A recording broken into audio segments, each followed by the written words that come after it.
नमस्कार दोस्तों, मैं तरुण कुमार आप सभी को आज की हिंदी कक्षा में स्वागत करता हूं। आज का विषय है कब आऊं प्रश्न उत्तर। यह विषय तीसरी कक्षा से संबंधित है। ये कहानी आर.एस. त्रिपाठी जी के द्वारा लिखी गई है। ये कहानी अवंती नाम के एक रंगसाज और एक सेठ के बारे में है। दोस्तों, पिछले कक्षा में हमने कब आऊं पाठ को कैसे पढ़ना है इसके बारे में चर्चा किया था और आज चर्चा करेंगे कब आऊं पाठ से संबंधित कुछ प्रश्न और उत्तर। तो चलिए पढ़ते हैं कब आऊं।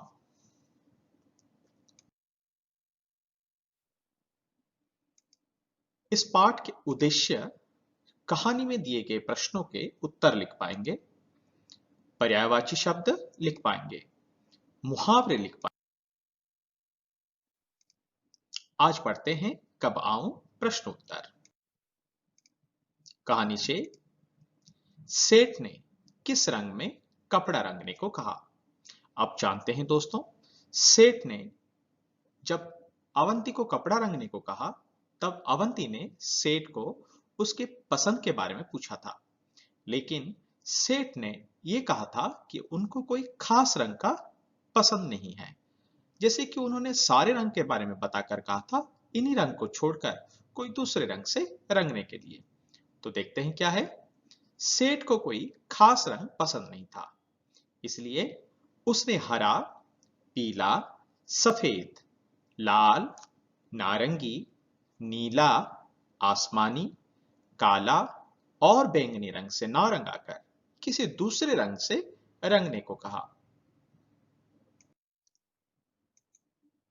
अवंती ने कपड़ा अलमारी में बंद कर दिया। क्यों?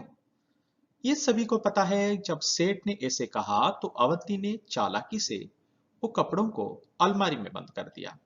उसके पीछे उसका कारण था, क्योंकि अवंती को पता चल गया था सेठ के इरादे के बारे में। तो सेठ को सबक सिखाने के लिए अवंती ने भी कमर कस लिया था। तो चलते हैं, क्या है उत्तर। अवंती को सेठ का इरादा समझ में आ गया था, इसलिए सेठ को सबक सिखाने के लिए उसने कपड़े को अलमारी में बंद करके रख दिया। सेठ कपड़ा लेने किस दिन आया होगा?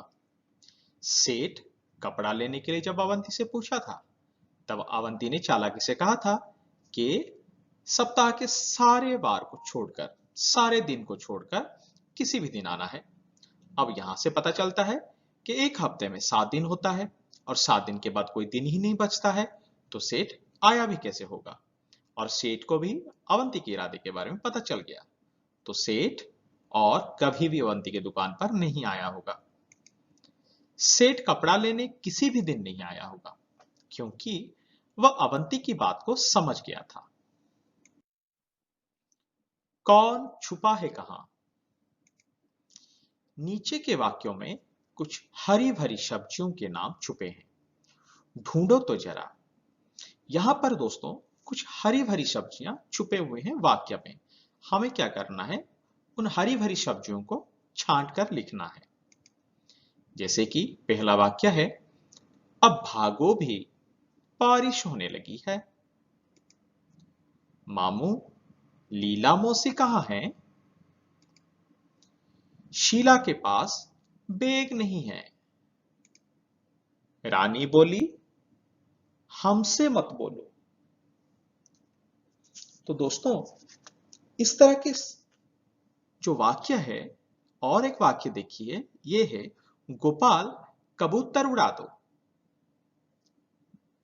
तो इस तरह के वाक्य में कहीं ना कहीं कुछ सब्जियां छुपी हुई है, तो हमें उसको ढूंढ कर निकालना है। तो पहले वाक्य में आप देख सकते हैं गोभी, और दूसरे वाक्य में है मूली, तीसरे वाक्य में बैगन, चौथे वाक्य में सेम, और पांचवें वाक्य में पालक। ये हुई ना बात, गोभी, मूली, बैंगन, सेम, पालक, ये सभी के सभी हरी भरी सब्जियां हैं। सही जोड़े मिलाओ। प्रशंसा, ऊंची, कतई, बिल्कुल, जरूर, और इसके साथ इनके जोड़े हैं ईर्ष्या, बुलंद, जलन, तारीफ, अवश्य। ये पीले रंग के जो शब्दों के साथ हमें अभी जोड़ना है बैंगनी रंग के शब्दों के साथ। कैसे जोड़ेंगे? जिसका जो अर्थ है उसी के साथ उसको जोड़ेंगे। तो इसका यह मतलब हुआ ये सभी के सभी पर्यायवाची शब्द होते हैं। तो चलिए इन पर्यायवाची शब्दों को जोड़ते हैं। तो प्रशंसा, प्रशंसा का मतलब होता है तारीफ। उसके बाद आती है ईर्ष्या, ईर्ष्या का मतलब होता है जलन, इसलिए हम जोड़ेंगे ईर्ष्या को जलन के साथ। फिर कतई, कतई मतलब होता है बिल्कुल, तो जोड़ देंगे कतई को बिल्कुल के साथ। फिर आया ऊंची, ऊंची का मतलब होता है बुलंद और इसको जोड़ेंगे बुलंद के साथ। जरूर का मतलब होता है अवश्य, तो हम जोड़ेंगे जरूर को अवश्य के साथ। मुहावरे, चित्रों को देखो, क्या इन्हें देखकर तुम्हें कुछ मुहावरे या कहावतें याद आती हैं? उन्हें लिखो। दोस्तों ये चित्र के साथ कुछ मुहावरे जुड़े हुए हैं और हमें क्या करना है, हमें इन मुहावरों को लिखना है। तो देखते हैं, सबसे पहला है एक दिया का चित्र है। जब दिया का चित्र है, दिया के साथ जुड़ा हुआ एक मुहावरा क्या होता है? वो है, शब्द भी दिया गया है अंधेरा और दूसरे पिक्चर है आरसी, तीसरा है आस्तीन और चौथा है 11। तो अंधेरा से जुड़ा हुआ एक मुहावरा, दिया तले अंधेरा। दोस्तों दिया तले अंधेरा, इसका अर्थ होता है दूसरों को उपदेश देने वाले व्यक्ति का स्वयं अच्छा आचरण नहीं करना। अब चलते हैं आरसी, हाथ कंगन को आरसी किया। इसका यह अर्थ होता है जैसे हाथ में पहने हुए कंगन को देखने के लिए आरसी मतलब दर्पण की कोई आवश्यकता नहीं है। ठीक उसी तरह प्रत्यक्ष को प्रमाण की भी जरूरत नहीं होती है।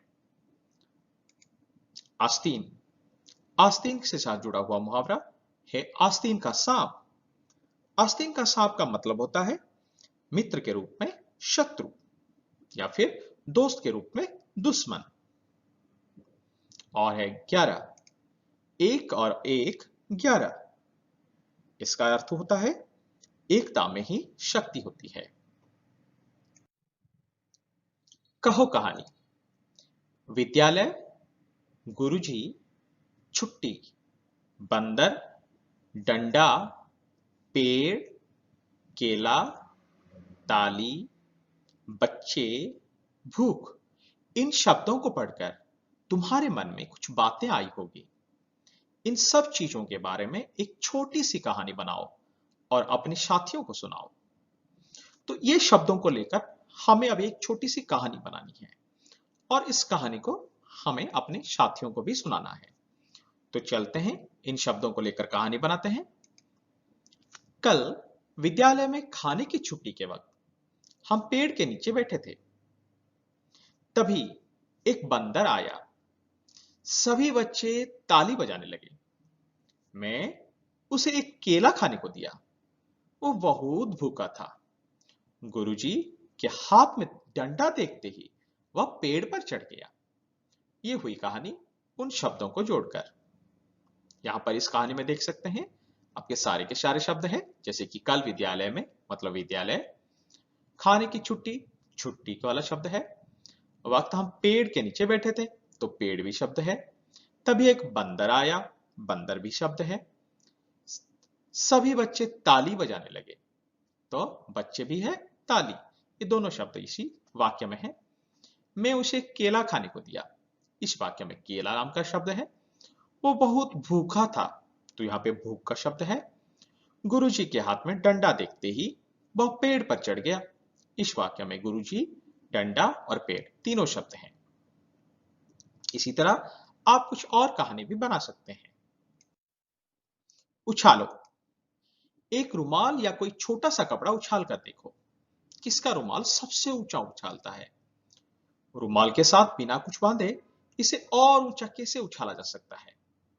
दोस्तों आप जानते हैं जब रुमाल को हम उछालते हैं तो लगभग सभी के सभी रुमाल एक जैसे ही उछलते हैं। लेकिन अगर रुमाल में कुछ बांध दिया जाता है तो रुमाल ज्यादा देर तक उछालता है। लेकिन अगर यहां पर जैसे कि प्रश्न में दिया गया है, रुमाल में कुछ बिना बांधे आपको उछालना है और ये कहां तक उछलता है बताना है। तो दोस्तों ऐसे कर सकते हैं हम, रुमाल का कोई एक बॉल बना दी जाए, तो उसको अगर फेंक दिया जाए ऊपर तो ये ज्यादा ऊंचाई तक उछल सकता है। तो लिखते हैं रुमाल लगभग एक समान ऊंचाई तक ही उछलते हैं। रुमाल को एक बॉल बनाकर इसे और ऊंचा उछाला जा सकता है। समझदारी। रंगाई शब्द रंग से बना है। इसी तरह और शब्द बनाओ। रंग रंगाई तो सांप के लिए होगा सफाई, चढ़ के लिए चढ़ाई, बुन के लिए बुनाई। ठीक उसी तरह किताब से बाहर भी है, हम कुछ और भी शब्द बना सकते हैं, जैसे कि धुल धुलाई, लड़ लड़ाई, सुन सुनाई। ये हुई बात, धुल धुलाई, लड़ लड़ाई, सुन सुनाई। क्या समझे? जिन शब्दों के नीचे रेखा खींची है उनका मतलब बताओ। मुझे बैंगनी रंग कतई अच्छा नहीं लगता। अवंती ने सेठ का मंसूबा भांप लिया। मैं तुम्हारा हुनर देखना चाहता हूं, सेठ बुलंद आवाज में बोला। सेठ को ईर्ष्या होने लगी। रंग के बारे में मेरी कोई खास पसंद तो है नहीं।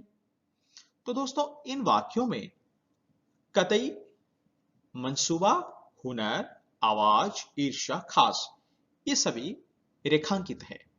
अब हमें इनका अर्थ बताना है। तो कतई का मतलब हम पहले भी बता चुके हैं पर्यायवाची शब्द को टोलियां बनाते वक्त। अब बनाते हैं, कतई का मतलब होता है बिल्कुल। मंसूबा का मतलब होता है इरादा, और हुनर का मतलब होता है कला या फिर कौशल या फिर निपुणता। आवाज का मतलब होता है स्वर या फिर बोली। ईर्ष्या का मतलब होता है जलन, और खास का मतलब होता है विशेष। कैसा लगा अवंती? अवंती के बारे में कुछ वाक्य लिखो। तुम उसके कपड़ों, शक्ल सूरत, पालतू पशु, बुद्धि आदि के बारे में बता सकती हो।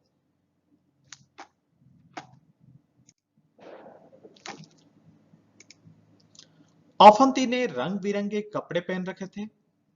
उसकी शक्ल सूरत जोकर जैसी लगती थी। उसके चेहरे पर दाढ़ी मूछे और सिर पर टोपी थी। उसने गधा पाल रखा था। उसकी बुद्धि बड़ी तेज थी। वह रंगाई के काम में निपुण था। वह बहुत समझदार भी था। यहां पर इस चित्र को देखकर हमें अवंती के बारे में लिखना था। जोड़े ढूंढो। दिन दीन, मेला मेला, ऊपर दिए गए शब्दों के जोड़ में केवल एक मात्रा बदल गई है। किसी भी मात्रा को बदलने से अर्थ भी बदल जाता है। ऐसे और जोड़े बनाओ। देखें कौन सबसे ज्यादा जोड़े ढूंढ पाता है। आदि आदि, छिन छीन, जाति जाति, पीला पीला।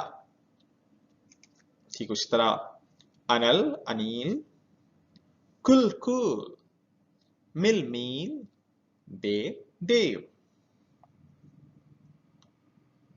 दोस्तों अगर आपको ये वीडियो अच्छी लगी तो आप इसे लाइक कर दीजिएगा और अपने दोस्तों के साथ शेयर भी कीजिएगा। और हम अगली क्लास में कुछ नए पाठ के बारे में पढ़ते हैं। और एक यह है, क्या है फालतू? कभी कभी हम अपनी बात करते हुए ऐसे शब्द भी बोल देते हैं जिनकी कोई जरूरत नहीं होती। इसी तरह इन वाक्यों में कुछ शब्द फालतू हैं, उन्हें ढूंढकर अलग करो। बाजार से हरा धनिया पत्ती भी ले आना। एक पीला पका पपीता काट लो। अरे रस में इतनी सारी ठंडी बर्फ क्यों डाल दी? चीवा, बगीचे से दो ताजे नींबू तोड़ लो। बेकार की फालतू बात मत करो। तो यह है धनिया, यह है पपीता, यह है रस, और यह है नींबू, और यह है फालतू बात। तो यहां पर हमें देखना है दोस्तों, हरा धनिया पत्ती। हरा धनिया पत्ती, धनिया मतलब हरा धनिया मतलब वही चीज को माना जाता है जो आप चित्र में देख रहे हैं, और पत्ती बस एक जो है फालतू से जोड़ा गया है। दूसरे वाक्य में एक पीला पका पपीता काट लो। पका पपीता जो पीला ही होता है, तो फिर पीला शब्द का इस्तेमाल करना यहां पर और सही नहीं लगता, तो ये बन गया फालतू। ठीक उसी तरह तीसरे वाक्य में, अरे रस में इतनी सारी ठंडी बर्फ क्यों डाल दी। बर्फ, ठंडी बर्फ, बर्फ तो ठंडी होती है, तो ठंडी शब्द का इस्तेमाल और नहीं चाहिए, तो ये ठंडी बन गया, ठंडी शब्द बन गया यहां पे फालतू।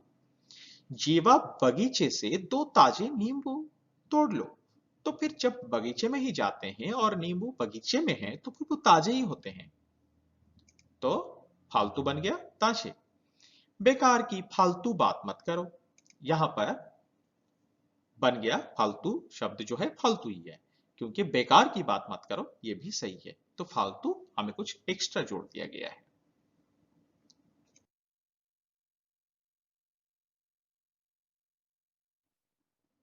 दोस्तों अगर आपको ये वीडियो अच्छी लगी तो आप इसे सब्सक्राइब कर दीजिए, आप लाइक भी कर दीजिए और अपने दोस्तों के साथ शेयर भी कर दीजिए। और आप मुझे फॉलो कर सकते हैं https tarunkumardas.blogspot.com पर। और मेरे साथ बने रहने के लिए दोस्तों बहुत बहुत धन्यवाद।